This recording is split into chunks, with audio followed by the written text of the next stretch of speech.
China probably will eat those tariffs, but at 145, they basically can't do much business with the United States. And they were making from us $1 trillion a year. They were ripping us off like nobody's ever ripped us off. And by the way, we have other countries that were just as bad. Well, you said something a couple weeks ago that struck me. You said concerning the tariffs, which economists say are going to raise prices, you said, quote, hang tough. Yeah. It won't be easy. You said that to the American people. Is that what Americans should expect, some hard times? I've said that during my campaign. Look, we won a campaign by a lot. We won all 7 swing states. We won the popular vote by a lot. You know, we had a tremendous campaign. I said all these things during my campaign. I said, you're going to have a transition period. We've been ripped off by every country all over the world. They're laughing at us. They thought we were stupid people, and we were.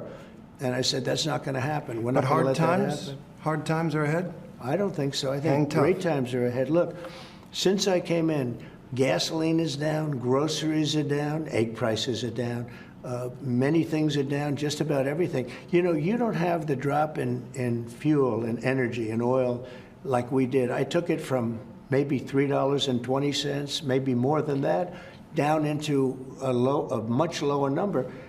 When you have that kind of a drop, you're not going to have inflation. Not now, but it's the tariffs, right? We still have 145% tariffs on China. Your Treasury Secretary said we basically have an embargo on China. Look, you're trying to say something's going to happen, Terry. No, okay, well, nothing's going to happen. You know business. Terry, I want to ask you. I do know business. Yes, so 145% tariffs on China, and that's good. Basically an embargo. They deserve it. It'll raise prices on everything from electronics to clothing to building houses. You don't know that. You don't know whether or not China's going to eat it. That's mathematics. China probably will eat those tariffs, but at 145, they basically can't do much business with the United States. And they were making from us $1 trillion a year. They were ripping us off like nobody's ever ripped us off. And by the way, we have other countries that were just as bad.